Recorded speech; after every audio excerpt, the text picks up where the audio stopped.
Bienvenue à Médecine in 3 minutes. Comme d'habitude, on va droit au but. Le sujet est expliqué d'une manière brève, claire et souvent illustrée.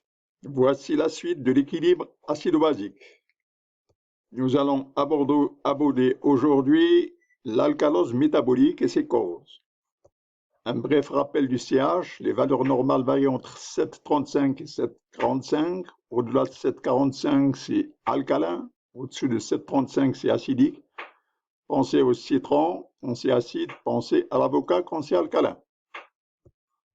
Si c'est métabolique, pensez au rein. Si c'est respiratoire, pensez au poumon. Le métabolisme du poumon est plus rapide, quelques minutes, alors que le métabolisme du rein est lent.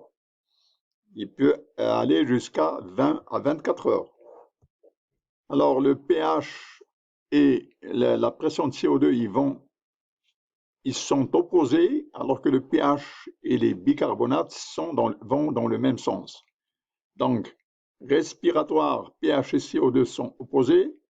Métabolique, pH et CO2, même sens. Valeur normale, pH entre 7,35 et 7,45. PCO2, les mêmes chiffres que le pH, 35 et 45. La réserve alcaline, 22 à 26. Alors, pH élevé, donc c'est alcalose. Réserve alcaline élevée, donc c'est métabolique. Donc les deux vont dans le même sens, c'est l'alcalose métabolique. Alors, pour établir le diagnostic de l'alcalose métabolique, il faut contrôler le chlore des urines. Alors, si la concentration du chlore urinaire s'accompagne d'hypertension, alors il s'agit du syndrome de Cohn. Si la concentration du chlore urinaire est supérieure à 20 et s'accompagne d'une tension normale, il peut s'agir soit du syndrome de Bartter ou Gitelman. Si la concentration du chlore urinaire est inférieure à 20, soit qu'il s'agit d'un vomissement, un antiacide ou un diurétique. Je répète, pour établir la cause d'une alcalose métabolique, il faut contrôler le chlore urinaire. C'est lui qui permet d'établir les différents diagnostics de l'alcalose métabolique. Alors, ce chlore urinaire, il peut être supérieur à 20 accompagné d'hypertension, et c'est le syndrome de Cohn. Il peut être supérieur à 20 avec une tension normale, et c'est le syndrome de Bartter-Gitelman. Par contre, si le chlore est inférieur à 20, soit que des vomissements, les troubles nasogastriques de succion, antiacides et diurétiques. Voici un rappel du métabolisme de l'angiotensine, de la rénine et l'interaction des différents organes. Alors, l'angiotensinogène commence au niveau du foie. Elle se transforme en angiotensine 1 sous l'action de la rénine sécrétée par le rein. L'angiotensine 1 aboutit à l'angiotensine 2 sous l'action de ACE sécrétée par le poumon. L'angiotensine 2, elle va agir sur le néphron pour augmenter la concentration du sel. Le deuxième mécanisme du système rénine-angiotensine, on commence toujours au niveau du foie par l'angiotensinogène qui aboutit à l'angiotensine 1 sous l'action de la rénine qui provient du rein. L'angiotensine 1 aboutit à l'angiotensine 2 sous l'action de ACE qui est sécrétée par le poumon. L'angiotensine 2 agit sur les glandes médullo-surrénales. Alors, cette action de l'angiotensine sur les médullo-surrénales entraîne la sécrétion d'aldostérone. Lequel aldostérone va entraîner une vasoconstriction des vaisseaux, et cette vasoconstriction des vaisseaux entraîne une hypertension artérielle. Alors maintenant, le syndrome de Cohn, c'est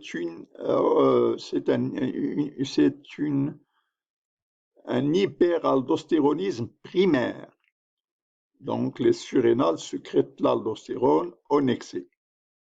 Alors, elle s'accompagne d'une hypertension et une élimination excessive d'urine.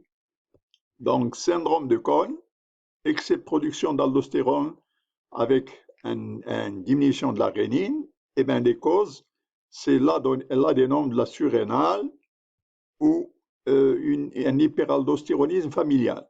Les symptômes, c'est les vertiges, l'irritabilité, la confusion, une tachycardie par baisse du potassium, des tremblements, des muscles et des crampes musculaires par une baisse du potassium, du calcium. Sur le plan cardiaque, il y a une tachycardie et sur le plan rénal, un excès de production d'urine.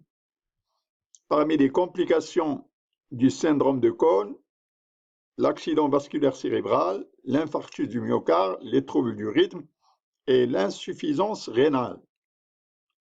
Je rappelle le plan. Donc, pour établir le diagnostic de la cause métabolique, il faut contrôler le chlore au niveau des urines. Si la concentration du chlore est supérieure à 20 avec une hypertension, il s'agit du syndrome de Cohn. On l'a vu. Maintenant, nous allons passer au deuxième volet. Chlore supérieur à 20 et une tension normale. Donc, il s'agit soit de Bartter ou Gentleman. De quoi il s'agit? Alors, les deux syndromes, Bartter et Gentleman, tous les deux, il existe une alcalose métabolique, une hypokaliémie et un déficit en sel, une élimination excessive du sel par les reins. Qu'est-ce qui est propre à chacun? Alors, Bartter, dans les urines, il y a le calcium est élevé dans les urines, hypercalciurie, alors que dans Gentleman, c'est low calcium, le calcium urinaire est abaissé. Alors, sur le plan néphron, le syndrome de Bartter, lui, il intéresse l'anse ascendante, l'anse de Henle ascendante, alors que Dillman, il intéresse le tube contourné distal. Bartter, alors, la fuite du sodium, du potassium et du chlore est bloquée dans le syndrome Bartter, alors que dans Gentleman, le sodium et le potassium qui vont en sens inverse sont bloqués comme l'action des diurétiques thiazidiques. Alors, comme diagnostic différentiel pour Bartter et Gentleman, c'est Gordon syndrome. Gordon syndrome, c'est un aldostéronisme, un pseudo-aldostéronique avec arthrogryposis. Alors, arthrogryposis, qu'est-ce que c'est? Une rotation externe des épaules, le poignet est en supination, il y a une raideur du genou, un pied-bot au niveau des pieds, il y a un web au niveau du genou et une rotation en dehors du poignet avec une mâchoire qui est large. Alors, dans cette arthrogrypose, le coefficient intellectuel est normal. Donc, malgré toutes ces malformations, qui sont d'ailleurs très rares, le coefficient intellectuel est normal. Un autre diagnostic différentiel est le syndrome de Lead, qui est une maladie autosomale dominante avec une hypertension et qui s'accompagne bien sûr d'une alcalose métabolique. Le potassium est bas, l'aldostérone est normal ou abaissé. Il y a un excès de réabsorption de sodium et une fuite du potassium. Alors, le traitement du syndrome de Lille, c'est diminuer l'apport du sel et donner des diurétiques qui épargnent la fuite du potassium, donc tel que amyloride. Alors, je récapitule. Alors, en matière de diagnostic de l'alcalose métabolique, il faut contrôler le chlore urinaire. Si le chlorure urinaire est supérieur à 20 avec une hypertension, c'est le syndrome de Cohn. Si le chlorure urinaire est supérieur à 20 avec une tension normale, ça peut être Bartter ou Gentleman, et on a vu les diagnostics différentiels. Et si le chlore est inférieur à 20, vomissement, antiacide, diurétique. Alors, les différents troubles de tubulaires rénaux, il en existe 4 essentiellement, Bartter, Gentleman et Lille. Alors, les 3 s'accompagnent d'une alcalose métabolique. Par contre, le syndrome de Fanconi, on l'a vu, il s'agit d'une acidose métabolique.